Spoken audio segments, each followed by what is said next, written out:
Hi guys, मेरा नाम है निखार और मैं दुबई में अपने हस्बैंड और 2 बच्चों के साथ रहती हूँ। और दुबई में हमें 10-12 साल हो चुके हैं और अपने व्लॉग्स के थ्रू मैं आपको अपने दुबई की लाइफ से रूबरू कराने की कोशिश करती हूँ। तो चलिए शुरू करते हैं आज का वीडियो। Let's go.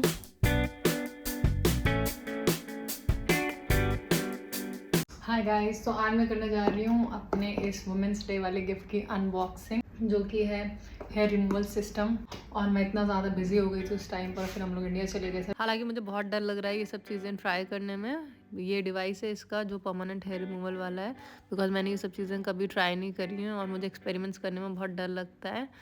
और इसमें ये ग्लासेस निकले हैं, एक चार्जर निकला है और एक मैनुअल है। वो पढ़ के मुझे समझना पड़ेगा पूरा कि how does it work. But आप लोग मुझे कमेंट्स में बताइए कि सबसे पहले मुझे कौन से पार्ट पे ट्राई करना चाहिए। मिज़ैन जब घर पे होती है तो हम लोग को इतना सुकून होता है, बिकॉज मास फिर बिजी रहता है। मिज़ैन और मास दोनों साथ में खेलते रहते हैं और मिज़ैन उसका बहुत ख्याल रखती है एज एन एल्डर सिस्टर। तो ये इन दोनों का टेंट है, टेंट में खेलते हैं। जाइए मास, गो, विल सी फ्रॉम हियर। तो मिज़ैन शायद लड़की है, मिज़ैन को कंपनी की कोई ज़रूरत नहीं है, वो अपना अकेले खेलती रहती है अपने टॉयज़ से, बुक्स से। कभी टीचर बन जाती है, कभी कुछ, मतलब she is always engage and वो अपने आप को एंटरटेन रखती है। और आजकल उसने नई नई चीज़ें बनानी सीख ली है, फ्लावर, बटरफ्लाई, चूहा, तो ड्राइंग करती है। मास टेंट मत हिलाइए। अपनी कलरिंग बुक में कलर्स करती रहेगी, या फिर उसको लिखने का इतना शौक है तो वो ABCD लिखती रहेगी, नए नए लेटर्स सीखती रहेगी लिखना। बट मास तो बिल्कुल भी टॉयज से नहीं खेलता, मतलब उसको तो समझ ही नहीं आता कि क्या करें। मिज़ैन जितनी इजी गोइंग है उतना ही ऑपोजिट माज है, तो उसको हर टाइम मम्मा चाहिए। मतलब वो तो मुझे एक नॉर्मल ज़िंदगी जीने ही नहीं देता है, एक सेकंड के लिए भी नहीं छोड़ता, हर टाइम मेरे पीछे पड़ा रहता है। एनीवे, मैंने सोचा मैं आप लोगों को दिखा दूँ कि जो मजलिस वाला रूम था, डाइनिंग रूम, उसमें हमने फ़िलहाल बच्चों के लिए किड्स प्ले रूम बना रखा है कि माज अभी छोटा है तो यहाँ पर ये लोग खेलते रहते हैं। बिकॉज खाना तो हम लोग एनीवे TV वाले रूम में खाते हैं। और बालकनी में हमने लास्ट वीकेंड जो सोलर वाली लाइट्स होती हैं वो ला के लगा दी हैं, जो रात को अपने आप जल जाती हैं। बट प्लांट्स का हमें समझ नहीं आ रहा कि प्लांट्स ला के लगाएं या नहीं, बिकॉज अभी तो ये बच्चों के लिए सेफ़ एरिया है, वो लोग यहाँ पर आराम से खेलते रहते हैं। तो अगर हम अंदर होते हैं हमें कोई टेंशन नहीं होती कि चलो बालकनी में सेफ़ है। बट हम लोग चाह रहे थे सारे प्लांट्स ला के लगाने के लिए नर्सरी से, बट फिर समझ नहीं आ रहा, इतने बड़े बड़े प्लांट्स होते हैं, बच्चे अपने ऊपर गिरा ना लें, वो हज़ार्डस ना हो जाए, इसलिए समझ नहीं आ रहा क्या करें। और इस वाली साइड जो है बालकनी के, वहाँ पे बहुत सारा सामान रखा हुआ है, जो रेनोवेशन के टाइम का इतना सारा सामान था। ये सारे पेंट के डब्बे बचे हुए हैं, बिकॉज लास्ट फाइनल कोट होना बाकी था घर में, जो कि नहीं हो पाया। फिर तो हम घर में मूव ही हो गए, इतना ऑलरेडी डिले हो चुका था।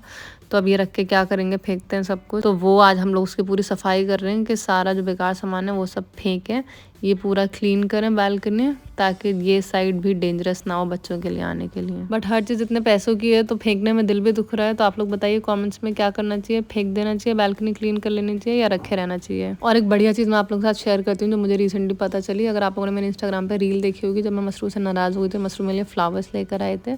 तो खैर मैं सेम डे तो नहीं मानी थी, बट अगले दिन मान गई थी। तो फिर मैंने बोला कि क्या ज़रूरत थी पैसे बर्बाद करने की फ्लावर्स में, एंड ही टोल्ड मी कि ये सिर्फ 25 dirham का है। वही हमारी जो फेवरेट कॉफ़ी शॉप है कैटरीना वाली, वहाँ से वो गए थे एक्चुअली मेरे लिए मेरी फेवरेट डार्क चॉकलेट पेस्ट्री लेने के लिए। But then he change his mind and he thought कि उससे अच्छा मैं फ्लावर्स ले लेता हूँ। तो मैंने सोचा वाह, अब तो मैं हर हफ्ते नाराज़ हो जाया करूँगी। But jokes about, now you know where to get your flowers from. अपने पार्टनर को गिफ्ट करने के लिए दिस इज़ द प्लेस। और ये सारी पुरानी किचन कैबिनेट्स की जितनी भी लकड़ी है वो भी हम फेंक रहे हैं, बिकॉज पहले हमने सोचा था कि ये सारा हम स्टोर रूम में कैबिनेट्स बनवा लेंगे, बिकॉज किचन में तो हमने नए बनवा लिए थे। बट वो कारपेंटर ऐसा भागा कि दोबारा लौटा ही नहीं। तो उसके ऊपर मैंने पूरी वीडियो बनाई है, अगर आपने नहीं देखी तो जाकर देखेंगे पिछले पूरे साल में हमें जगह जगह पर कितना ज़्यादा फाइनेंशियल लॉस हुआ है। और मैं यहाँ पर चादर सिल रही हूँ। इंडिया से मैंने 2 बड़ी बड़ी चादरें ले ली थी, सेम पैटर्न में, मतलब सेम प्रिंट की सेम चादरें 2, और उसको वहाँ पर बीच में से सिलवा लिया था, पर वो लंबी बन गई थी, स्क्वायर नहीं बनी थी। तो अब मैंने उसका बाकी का जो एक्स्ट्रा पार्ट था वो काट के उसके साइड्स में लगा रही हूँ, ताकि वो पूरा कारपेट एरिया कवर कर ले। क्योंकि कारपेट नया है तो इससे ऐसे पूरा कारपेट सेफ हो गया, बिकॉज ये मोटी चादर है, थिक चादर है, तो कुछ भी बच्चे खाते हैं पीते हैं, गिरता है, कुछ भी होगा तो कारपेट ख़राब नहीं होगा, चादर तो आराम से वॉशिंग मशीन में धुल जाएगी। तो मैंने ये इंडिया से बहुत ही सस्ते में ले ली थी, आई थिंक 600 रुपये की 2 चादर पड़ी थी। और आज क्योंकि संडे है तो इन लोगों की नैनी की और जो हमारी हाउस हेल्प है उनकी छुट्टी है, तो मैं चटनी बना रही हूँ। आलू के पराठे वो बना के रख गई थी, तो आलू के पराठों के साथ मैंने कहा चटनी बना लूँ, फ्रेश हरे धनिया हरी मिर्च वाली। और लास्ट टाइम हमने कच्चा आम डाला था तो बहुत टेस्टी बनी थी, तो कच्चा आम नहीं है तो इस बारी मैंने उसमें नींबू डाल दिया है। हालांकि हमारे पास आंवले रखे थे, पिछले हफ्ते मसरूर ने आंवले मंगाए थे, बट वो रखे रखे इस हफ्ते तक ख़राब हो गए, एक हफ्ते में पड़े पड़े, बिकॉज ऑलरेडी इतनी सारी चटनी बनी हुई थी। बिकॉज इंडिया से आते टाइम मेरी सास ने हमें कच्चा आम दे दिया था तो हमने उसकी चटनी बना ली थी, वरना आप खट्टे के लिए आंवला भी डाल सकते हो। तो ये रे पराठे, अब बस चटनी बन गई, अब हम करेंगे अपना लंच। और मैं जैन को लहसुन छीलने का इतना शौक है, मुझे चटनी के लिए 2 लहसुन डालना था, मैं जैसे छीलने लगी कह रही मम्मा मुझे दे दीजिए, मुझे भी छीलना है लहसुन, मुझे भी दे दीजिए। तो मैंने उसको खाना दे दिया, वो अपना पराठा खाती जा रही है एक एक बाइट और लहसुन छीलती जा रही है। तो घर का काम भी हो जाता है और उसका गेम भी हो जाता है और हमारा लिए लहसुन भी छील के मिल जाते हैं हमें फ्री में। और एटलीस्ट स्क्रीन देखने से तो अच्छा ही है, और मेरे साथ किचन में बैठी रहती हूँ तो मैं उससे बातें भी करती रहती हूँ, उसको कुछ कुछ अच्छी बातें समझाती रहती हूँ। And honestly I feel so blessed to have Mizan as a child, because उसमें ऐसी कोई बुराई नहीं है, ऐसे कोई मतलब कुछ भी ऐसा बिहेवियर या वो नहीं है, आदतें जो वो हमें तंग करे या परेशान करे। माशाल्लाह माशाल्लाह। और ये हैं सारे फ्रूट्स जो हमें पूरे हफ्ते के लिए चाहिए होते हैं, तो ये तो रेगुलर है। उसके अलावा हम, क्योंकि इस बारी हम खुद गए थे फिज़िकली, हमें किसी काम से जाना था मॉल, तो उसमें कैफ़े होता तो हम वहाँ चले गए और बहुत सारे मैंगोज़ लेकर आए, डिफरेंट टाइप्स के। एक बादामी है, एक तैमूर है, एक अल्फांसो है, तो डिफरेंट वैरायटीज़ के हमने 2-2 किलो आम ले लिए हैं। वरना नॉर्मली हम सारा ऑनलाइन ही ऑर्डर करते हैं ग्रोसरी केयरफॉर से, तो ऑनलाइन तो हमने मंगा ली थी जो हम रेगुलर मंगाते हैं, सब्जियां वगैरह, दूध, ब्रेड, अंडे। बट जब हम गए थे तो मैंने बोला चलो अब आए हैं तो अपनी मर्ज़ी से देख के कुछ और अच्छे फ्रूट्स ले लेते हैं, स्पेशली मैंगोज़, बिकॉज बहुत क्रेविंग हो रही थी अच्छे आम खाने की। और इस बार यहाँ पर मसरूर मेरी तरह होम सर्विस ले रहे हैं बिकॉज नीचे मसरूर गए थे बाल कटवाने के लिए, तो पता चला कि उसकी शॉप में रेनोवेशन चल रही है, तो मसरूर ने कहा कि आप ऊपर आके काट दोगे मेरे, तो फिर उन्होंने घर पर आके काट दिया, बिकॉज हमारी बिल्डिंग में ही है नीचे इनका सैलून। और शाम को हम लोग बच्चों को लेके पार्क गए थे और हम लोगों ने अपने लिए बैडमिंटन ऑर्डर करा था, मगर मार्च हमारा रैकेट ही लेके भाग गया, रैकेट चोर, और यहाँ वहाँ जाके दूसरे बच्चों को दे रहा है और हम लोग वेट कर रहे हैं खेलने के लिए। और जब भी हम लोग मास को ऐसे डांटते हैं मजाक में कि मास आपने क्यों किया ऐसा, हाँ आप क्यों हमारा रैकेट लेके गए, आपको पता नहीं है हम लोग खेल रहे हैं, आप क्यों हमें तंग करते हो, तो मिज़ैन मास को इतना सपोर्ट करती है अभी से। हम लोग को ऐसे समझाएगी मम्मा डैडा भी उसको पता नहीं है, वो भी छोटा है, उसको कुछ नहीं पता, वो तो बच्चा है, उसको क्या पता, उसको नहीं पता, आप उसको मत डांटिए। हम लोग बोलते हैं अभी से उसका इतना सपोर्ट करती है, उसके इतने साइड लेती है, बड़े हो गए क्या करेगी, इसके सारे कारनामे छुपाया करेगी हमसे। और पिछले व्लॉग्स में आपने देखा होगा कि अब एक्सरसाइज को लेके हम लोग बहुत ज़्यादा सीरियस हो चुके हैं, तो हम लोग या तो घर पे एक्सरसाइज करते हैं या वीकेंड्स पे जब पार्क आते हैं बच्चों के साथ, so we try to play some game sports, तो जिससे कि भाई आपका फिजिकल एक्टिविटी हो, वर्कआउट हो जाए।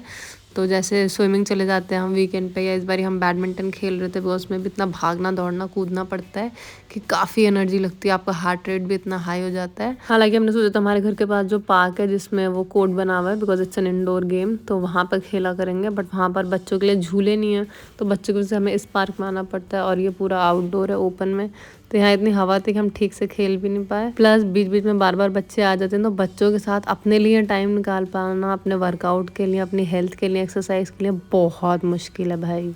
और अभी हम लोग रेडी हो गए बाहर जाने के लिए, तो मास तो पहले से ही घर से बाहर निकल कर आ गया, बिकॉज नॉर्मली तो हम लोग इसकी प्रैम घर में रखते हैं कि शाम को बच्चों को पार्क लेके जाना होता है, तो बट कल बाहर गए थे तो इसकी प्रैम गाड़ी में ऑलरेडी, तो हमने इसको बस जूते पहना के छोड़े और दरवाज़ा खोला तो फ़ौरन भागकर लिफ्ट के पास आ गया, उसको पता है कि बाहर जाना है। और मुझे तो ऐसा लगता है कि 30s में ही मेरा बुढ़ापा आ चुका है, पता नहीं 50s में क्या हाल होगा। और आप लोग मुझे कमेंट्स में बताइए कि आपके साथ भी ऐसा होता है या is it only me, because मैं पूरा हफ्ता वेट करती हूँ वीकेंड के लिए कि वीकेंड आएगा, हम लोग कहीं बाहर जाएंगे, ये अच्छी जगह जाएंगे, वो अच्छी जगह जाएंगे, जैसे इंस्टाग्राम पे देखते हैं और भी कि यहाँ पर डिनर करने चलेंगे, यहाँ पर गोलगप्पे खाऊंगी, चाट खाऊंगी, ये करूँगी वो करूँगी। बिकॉज मेरा घर से काम होता है वर्क फ्रॉम होम, तो मैं पूरे हफ्ते घर में ही रहती हूँ बंद 4 दीवारी में, तो मैं हमेशा वेट करती हूँ वीकेंड का। बट जैसे ही वीकेंड आता है तो मेरी एनर्जी एकदम लो हो जाती है, मेरा मन करता है कि बस मैं सोती रहूँ, कुछ ऑर्डर कर लेते हैं, कुछ बढ़िया लगा के देखते हैं मूवी वूवी, मतलब for me it's too much of effort. तो क्या प्लान है, क्या खाना है आज, कहाँ चलना है? Chinese always. चाइनीज? हाँ, but it's so difficult to find, मतलब देसी चाइनीज। जब से हम जेवीसी में मूव हुए हैं कोई भी बढ़िया देसी चाइनीज की जगह नहीं मिल पाई है। तो गाड़ी में बैठते सबसे पहला सवाल होता है कि आज क्या खाना है, तो अब हम वही डिसाइड कर रहे हैं। और आप लोगों की गाड़ी में बैठती सबसे पहले क्या बात होती है मुझे कमेंट्स में ज़रूर बताएं। और मैं मिज़ान को लेकर केयरफॉर आ गई हूँ कुछ हरी सब्जियाँ पत्ते वगैरह ख़रीदने, बिकॉज़ ये ऑनलाइन में नहीं मिलता है, ऑनलाइन में इसको ऑप्शन नहीं दिखाता। तो पत्ते वत्ते साग वाग जितने होते हैं मैंने सोचा मैं ले लूँ, जब तक मसरूर ई मैक्स में अपना एप्पल का आईफोन का मसला हल करवाने में लगे हुए हैं। और वैसे मुझे पहले ही कोई उम्मीद तो नहीं थी, बिकॉज़ मसरूर ने आईफोन में भी एप्पल में भी फ़ोन करा था तो उन्होंने भी अपने हाथ खड़े कर दिए थे। That is why I don't like Apple या आईफोन। तो मैंने ख़ुद इसलिए 4 साल से उसमें अपना सिम नहीं डाला, मैं यूज़ नहीं करती उसको, अपने एज अ अपना प्राइमरी फ़ोन सिर्फ वीडियोस बनाने के लिए यूज़ करती हूँ। और वही मसरूर का भी इतना टाइम वेस्ट हुआ। सो गाइस जिस काम के लिए आए थे वो नहीं हो पाया एज़ यूजुअल। मसरूर भी एंड्रॉयड से आईफोन पर स्विच कर रहे हैं, बट जो भी व्हाट्सएप का पूरा डेटा है वो नहीं हो पा रहा है। तो मुझे वो यूज़र फ्रेंडली नहीं लगता टू बी वेरी ऑनेस्ट। तो मैं अपना सैमसंग यूज़ करती हूँ, आईफोन सिर्फ मैं शूटिंग के लिए यूज़ करती हूँ। और मसरूर भी अब पछता ही रहे हैं आईफोन लेके। मतलब seriously not a single thing I like about Apple या आईफोन एक्सेप्ट द कैमरा। मतलब इतनी जो बेसिक टेक्नोलॉजी बनी है दुनिया में लोग कर रहे हैं ईजीली बहुत, वो इतनी कॉम्प्लिकेटेड है वो आप नहीं कर सकते एप्पल में। तो क्या फ़ायदा है, कैसे वो सुपीरियर फ़ोन हुआ जब उसमें बाकी सारे बेसिक फीचर्स ही अवेलेबल नहीं है या वो पॉसिबल ही नहीं है। So it's inferior right, it's not superior than Android phones are far way better than iPhone Apple. तो हम आ गए हैं डिनर के लिए, बिकॉज़ हमें लास्ट टाइम भी यहाँ की बिरयानी अच्छी लगी थी तो हम सेम जगह पर आ गए। और बच्चों के लिए हम घर से डोसा बनवा कर लेकर आए। दादा दादा दादा दादा कहाँ है? कौन दादा? मम्मा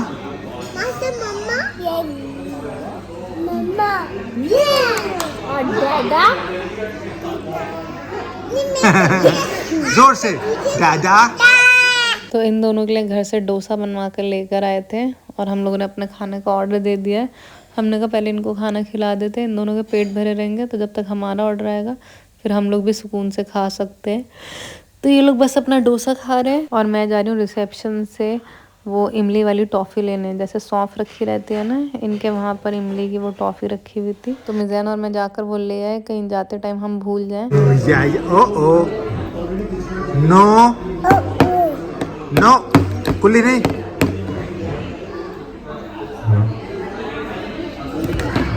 और हमने यहाँ पर ऑर्डर करा है fish tikka with avocado salad.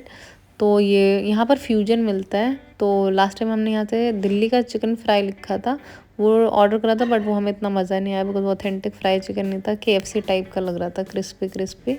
But इस बार हमने ये ऑर्डर करा था तो ये बहुत ही अमेजिंग था। दूसरा ये पता नहीं क्या था, चिकन विंग्स इसको कुछ नाम था, मसरूर ने ऑर्डर करा था, ये भी बहुत अमेजिंग था। और बिरयानी तो हमें लास्ट टाइम इनकी अच्छी लगी थी तो वो हमने दोबारा ऑर्डर करी थी। So everything was superb today. Hello. तो बस हम डिनर करके घर आ गए। और एक ये बहुत बढ़िया चीज़ मसरूर ने ऑनलाइन ऑर्डर करी है 90% डिस्काउंट पे, जिसमें लाइट भी है, ब्लूटूथ स्पीकर भी है और टाइम भी बताती है, घड़ी भी है, सब कुछ है, मतलब all in one super product. और दिखने में भी अच्छी है, हमारे रूम के एस्थेटिक के साथ भी मैच कर रही है। तो आज के लिए इतना ही, अब आपसे मिलेंगे नेक्स्ट वीडियो में। Until then take care, bye bye, see you in the next one.